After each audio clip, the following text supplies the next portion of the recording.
आज हम एक ऐसी हीरोइन की बात करेंगे जिसे देखकर कभी मिथुन चक्रवर्ती कहते थे, चेहरा कमल है, बात गजल है। वह हीरोइन जो कभी जितेंद्र के साथ यह कहती थी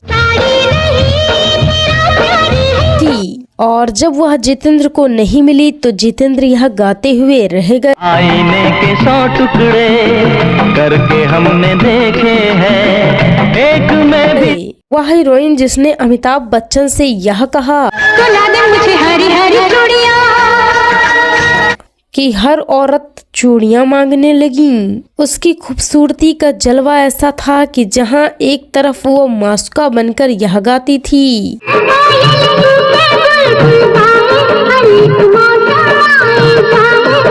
तो वहीं फिल्मों में माँ बनकर यह कहती थी, यशोदा का नंद लाला, ब्रिज का उजाला। तो हम बात कर रहे हैं 90s के दशक में सीधे साधे कपड़ों में दिखने वाली और साड़ी पहनकर अपनी खूबसूरती का जलवा बिखेरने वाली हीरोइन जया प्रदा की। तू कब आएगा बता सजना मेरे। क्या उसने कभी छोटे कपड़े नहीं पहने और ज्यादातर फिल्मों में साड़ी में ही काम किया? कैसे श्रीदेवी से उनकी बहस इतनी बढ़ गई कि दोनों एक दूसरे का चेहरा देखना भी पसंद नहीं करती थी? क्यों इतनी खूबसूरत हीरोइन को 3 बच्चों के बाप से शादी करनी पड़ी और उस पति ने ही उनकी जिंदगी बर्बाद कर डाली? कैसे इनकम टैक्स ने इनको बर्बाद कर डाला? क्यों वो कभी माँ ही नहीं बन पाई और दूसरों के बच्चों को अपना बच्चा मानकर ही जीती रहीं? आखिर क्यों उसे गंदी राजनीति का शिकार होना पड़ा और आज वह कहाँ है और किस हाल में है? जानेंगे और भी बहुत कुछ, तो चलिए शुरू करते हैं। जया प्रदा का जन्म हुआ था 3 अप्रैल 1965 को आंध्र प्रदेश के राजमुंद्री में। उनके पिता का नाम कृष्णा राव और माँ का नाम था नीला वेणी। जया प्रदा के बचपन का नाम था ललिता रानी। ललिता की शुरुआती पढ़ाई लिखाई आंध्र प्रदेश के तेलुगु मिडिल स्कूल से हुई और वहां कॉमर्स वाली ललिता को बचपन से ही डांस का बड़ा शौक था। एक दिन वो अपने स्कूल में डांस कर रही थी कि तभी एक डायरेक्टर ने उन्हें देखा और 14 साल की ललिता को फिल्म में नाचने के लिए बुला लिया और एक गाने में नाचने के लिए जया को 1000 रुपए मिले और जया प्रदा इतने पैसे देख के घबरा गईं। जया ने केवल 14 साल की उम्र में ही भूमि कोशम में पहली बार 3 मिनट का डांस किया और इसके बाद उन्हें लगातार काम मिलने लगा। उन्होंने कई तेलुगु फिल्मों में छोटे मोटे किरदार निभाए और हीरोइन बनने की लाइन में वो लग गई। 1977 में उन्होंने एक तेलुगु फिल्म अदावी रामडू में काम किया और यह फिल्म बड़ी हिट हुई, जिसने जया प्रदा तेलुगु फिल्मों में एक बड़ी हीरोइन बन गईं। इसके बाद उनकी एक और ब्लॉकबस्टर फिल्म आई सनदी अपन्ना, जिसने जया प्रदा को साउथ की टॉप के हीरोइन बना दिया और केवल 17 साल की उम्र में ही जया प्रदा एक बड़ी हीरोइन बन गई। उनके चर्चे बॉलीवुड में होने लगे। बॉलीवुड ने कहा, अरे हमारे रहते तुम अच्छा काम कैसे कर सकती हो, आओ हम तुम्हारी जिंदगी को झंड बंड करते हैं। जया प्रदा की पहली फिल्म आई सरगम, जिसमें वो ऋषि कपूर से कह रही थी,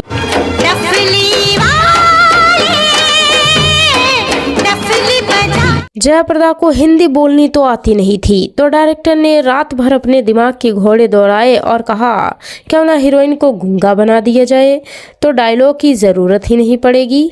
मस्त प्लानिंग।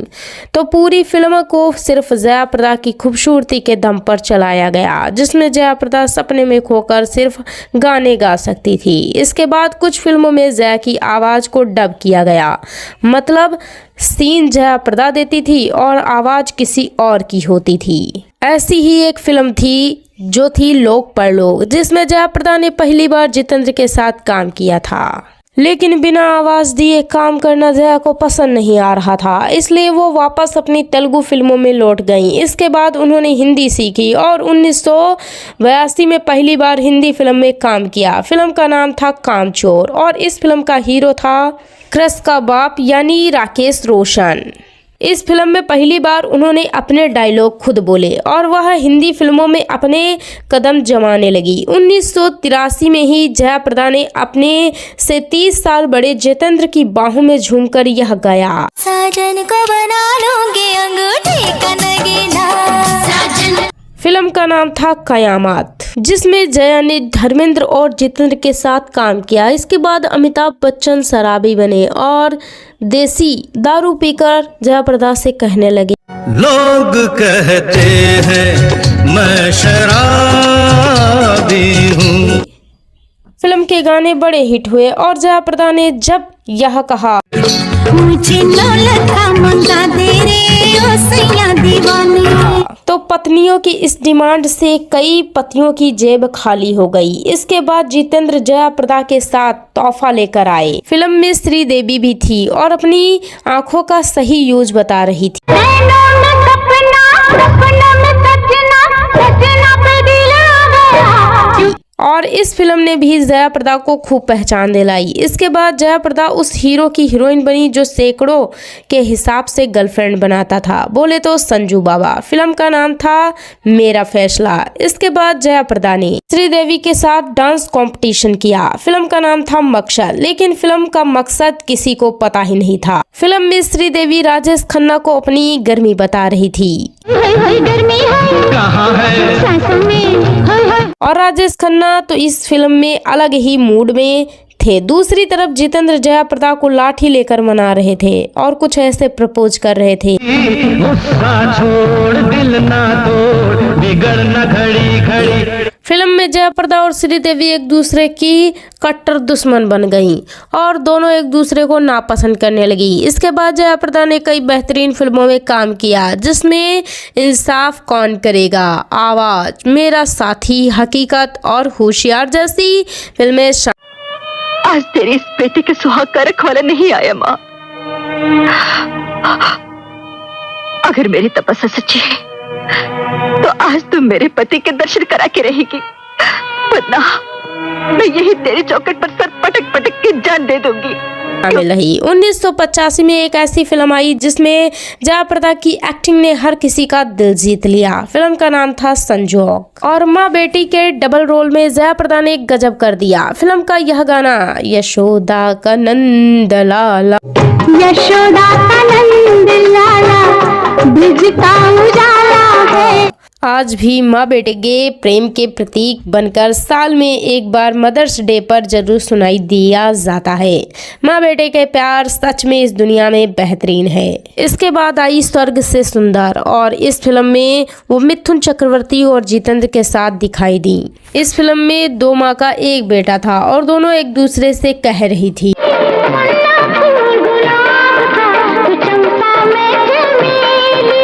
इसके बाद जया प्रदा ने आखिरी रास्ते में अमिताभ बच्चन से कहा, तूने मेरा दूध पिया है तो बिल्कुल। इसके बाद मिथुन चक्रवर्ती के साथ उनकी फिल्म आई मुद्दत और इस फिल्म का यह गाना आज भी लोग दिल की गहराइयों से सुनते प्यार हमारा अमर रहेगा हैं और सच में इस गाने में जादू सा। चेहरा कमल है, बात गजल है, जो आज भी ओल्ड इज गोल्ड वाली लिस्ट में टॉप पर है। इसके बाद प्यार के 2 फूल, औलाद, मजाल और सिंदूर जैसी फिल्मों में जया प्रदा ने काम किया।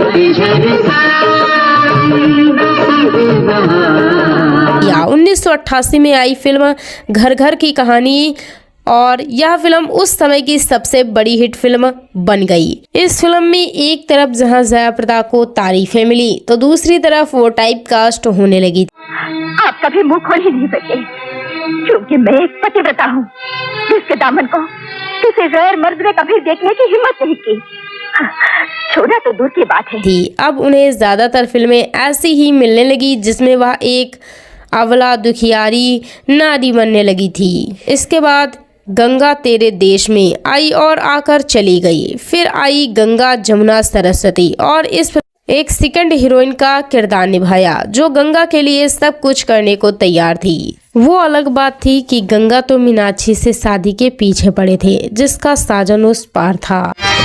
साजन मेरा उस पार है। इसके बाद भी जया प्रदा की कई फिल्में आई जिसमें कानून की आवाज, मैं तेरा दुश्मन, स्वातन की बेटी और जादूगर जैसी फिल्में शामिल। मुझे मार डालिए, अपने हाथों से जहर दे दीजिए, मैं हर काम करने के लिए तैयार हूँ, लेकिन ऐसा गंदा इल्जाम कभी मेरे दामन पर मत लगाइए। नहीं रही।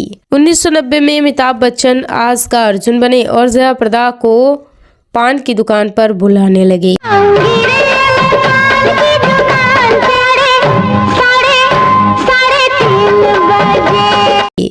इसी समय जया प्रदा मां बनी और सच में मां फिल्म में उनका किरदार गजब का था।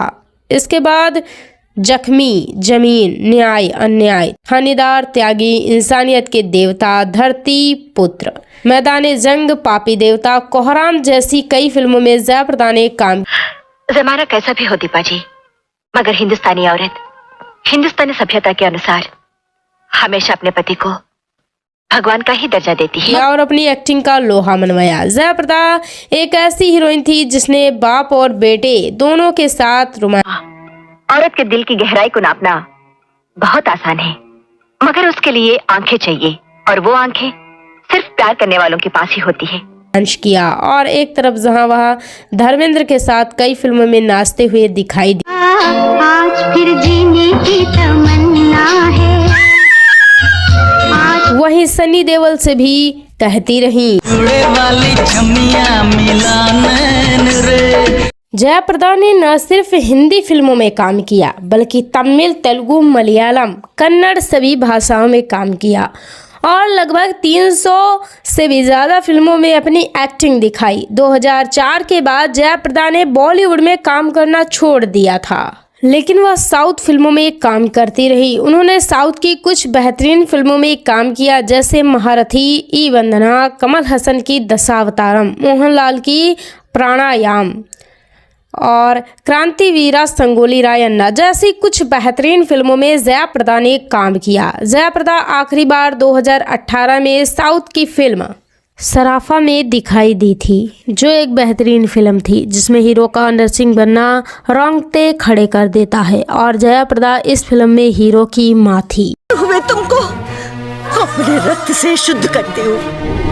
अब हम बात करते हैं जया प्रदा की पर्सनल लाइफ की। जया प्रदा ने जितेंद्र के साथ कई फिल्मों में काम किया और दोनों की नज़दीकियां बढ़ गई थी। जितेंद्र जया के दीवाने हो गए और जया भी जितेंद्र के प्यार में गोते लगाने लगी, लेकिन यह रिश्ता अंजाम तक नहीं पहुंच पाया और दोनों एक दूसरे से अलग होकर यह कहते रह गए। जया प्रदा ने अमिताभ बच्चन के साथ भी सबसे ज़्यादा फिल्मों में काम किया और दोनों की नज़दीकियां भी बढ़ने लगी थी। अमिताभ बच्चन पहले से शादीशुदा थे, लेकिन फिर भी वो अपनी पत्नी को धोखा देकर अपनी हीरोइन के साथ खूब फ्लर्ट करते थे। धीरे धीरे दोनों करीब आ गए, लेकिन तभी अमिताभ बच्चन रेखा के प्यार में भी पागल हो गए और एक साथ दो नावों पर सवार होना चाहते थे। लेकिन जैसे ही जया को यह पता चला तो उसने अपने कदम पीछे खींच लिए और अमिताभ बच्चन से दूरी बना ली। एक समय जया प्रदा बॉलीवुड की टॉप हीरोइन बन चुकी थी और उनके सामने फिल्मों की लाइन लग गई थी। वह मोटा पैसा छाप रही थी और इसी मोटे पैसे को देखकर उन पर इनकम टैक्स डिपार्टमेंट की नज़र पड़ गई। इसके बाद जया प्रदा के घर पर और प्रॉपर्टीज पर रेड पड़ने लगी। आए दिन इन्हें इनकम टैक्स डिपार्टमेंट परेशान करने लगा। उनकी बहुत सारी संपत्ति जब्त कर ली गई और आयकर विभाग फिर भी उनका पीछा छोड़ने को तैयार नहीं हुआ। वह डिप्रेशन में रहने लगी और इसी समय उनकी जिंदगी में एंट्री हुई हीरो के रूप में एक विलन की, जिसका नाम था श्रीकांत नाहटा। उन्होंने जया की खूब मदद की और उन्हें इनकम टैक्स से भी बचा लिया। फिर क्या था, श्रीकांत पर जया फिदा हो गई और नाहटा का एहसान उतारने पर उतारू हो गई। कमाल की बात यह थी कि श्रीकांत नाहटा पहले से ही शादीशुदा थे और 2 बच्चों के बाप थे, लेकिन जया प्रदा उनके एहसान को कुछ ज़्यादा ही सीरियस ले गईं और वो नाहटा पर ऐसी मर मिटी कि उनसे शादी करने की जिद करने लगीं। श्रीकांत ने भी बॉलीवुड की सबसे खूबसूरत नैनों वाली जया प्रदा को ना हंसते जाने ही नहीं दिया और उसे लपक लिया। दोनों ने फरवरी 1986 में ही शादी कर ली। श्रीकांत ने ना तो अपनी पहली पत्नी को तलाक दिया और ना ही अपने बच्चों को छोड़ा और जयाप्रदा को उसने अपनी दूसरी पत्नी बना लिया और जयाप्रदा एक पत्नी की जगह एक बाहर वाली बनकर रह गई। शादी के बाद जयाप्रदा की जिंदगी बर्बाद हो गई। श्रीकांत ने उन्हें अपने घर पर ही दूसरी पत्नी बनाकर रख लिया, लेकिन घर में हुक्म उनकी पहली पत्नी का ही चलता था। श्रीकांत ने जया से शादी करने के बाद भी अपनी पहली पत्नी से तीसरा बेटा भी पैदा कर लिया। श्रीकांत की पहली पत्नी जया के साथ मारपीट भी करने लगी और उसे घर से निकलवाने की धमकी भी देने लगी। इससे भी बड़ी बात यह निकली कि श्रीकांत ने जयाप्रदा को मां बनने से ही मना कर दिया और उसने कभी भी बच्चा पैदा ना करने के लिए दबाव भी डालना शुरू कर दिया और उल्टा जयाप्रदा से शादी करने के बाद उसने अपनी पहली पत्नी से संबंध बनाए रखे और उसने एक बच्चा भी पैदा कर लिया और जयाप्रदा मां बनने के लिए तड़पती रही। जयाप्रदा एक बच्चा चाहती थी और वह मां बनना चाहती थी, लेकिन यह सुख उन्हें जिंदगी भर नहीं मिल पाया। श्रीकांत ने जया की लगभग पूरी जिंदगी बर्बाद कर दी और उसकी जिंदगी को नरक बना दिया। वह उसके साथ मारपीट भी करने लगा और वह अपने बच्चों और अपनी बीवी के साथ खुश था और अपने ही घर में जयाप्रदा को एक दूसरी औरत बनाकर रख दिया, जिसका काम सिर्फ घर के काम करना। और जयाप्रदा अपने ही पति को अपना नहीं कह सकती क्योंकि कानूनन वो नाहटा की पत्नी भी नहीं थी। लेकिन धीरे धीरे जयाप्रदा की जिंदगी नरक बनती गई और उनकी हालत बद से बदतर हो गई। उन्होंने अपने ही पति से दूरी बना ली और अपनी बहन के बेटे को गोद ले लिया और उसे ही अपना बेटा मानकर अपनी दुख भरी जिंदगी जीने लगी। इस तरह एक एहसान के बदले में जयाप्रदा की पूरी जिंदगी बर्बाद हो गई और उनकी शादी ही उनके लिए अभिशाप बन गई। जयाप्रदा और श्रीदेवी की भी कभी नहीं बनी। दोनों एक दूसरे को अपना कॉम्पिटिटर मानती थी। दोनों एक दूसरे से खुद को बेहतर बताती थी और एक दूसरे को हराने में लगी रहती थी। दोनों की अकड़ ऐसी थी कि दोनों एक साथ फिल्मों में काम तो करती थी, लेकिन डायलॉग के अलावा एक भी शब्द एक दूसरे से नहीं बोलती थी। फिल्म नगीना, जिसमें श्रीदेवी नागिन बनकर अमरीश पुरी की धुन पर कुछ ऐसे नाची, मैं तेरी दुश्मन दुश्मन तू मेरा, कि यह फिल्म पहले जयाप्रदा को ही मिली थी, जिसे धोखे से श्रीदेवी ने हथिया लिया था, जिससे जयाप्रदा को बहुत बुरा लगा और श्रीदेवी को उसने अपना दुश्मन मान लिया। फिल्म मकसद की शूटिंग के दौरान दोनों की कड़वाहट दूर करने के इरादे से राजेश खन्ना और जितेंद्र ने जयाप्रदा और श्रीदेवी को लगभग 3 घंटे के लिए कमरे में बंद कर दिया था और जब 3 घंटे के बाद दरवाजा खोला गया तो दोनों अलग अलग कोने में एक दूसरे की तरफ पीठ करके बैठी थी, जिससे राजेश खन्ना भी समझ गए कि उनकी दुश्मनी कभी खत्म नहीं हो सकती। जयाप्रदा ने फिल्मों में अपनी पहचान बनाने के बाद राजनीति में भी कदम रखा। उन्होंने सबसे पहले एनटी रामाराव की तेलुगु देशम पार्टी ज्वाइन की और वह नेता बनकर लोगों से वोट मांगने लगी। कुछ समय तक वह तेलुगु देशम पार्टी में काम करती रही। इसके बाद वह अखिलेश यादव की साइकिल पर सवार हुई और समाजवादी पार्टी में आ गई। लेकिन समाजवादी पार्टी में रहते हुए उन्हें इतनी जिल्लत और बदनामी झेलनी पड़ी कि वह टूट गईं। समाजवादी पार्टी के ही एक नेता यानी आजम खान ने उन्हें गिरी हुई और बदचलन औरत कहना शुरू कर दिया और वो भरे मंच पर जयाप्रदा और अमर सिंह के अवैध संबंधों को बताता रहा और एक औरत के लिए यह शर्मनाक था। धीरे धीरे जयाप्रदा का नाम अमर सिंह के साथ खूब उछलने लगा और हर कोई उन्हें एक नाजायज रिश्ते से बंधा हुआ बताने लगा था। शायद कहीं न कहीं दोनों का रिश्ता था भी। और जब बातें बढ़ने लगी तो पार्टी निशाने पर आने लगी और जिसके चलते 2010 में समाजवादी पार्टी ने जयाप्रदा और अमर सिंह को पार्टी से ही बाहर निकाल दिया।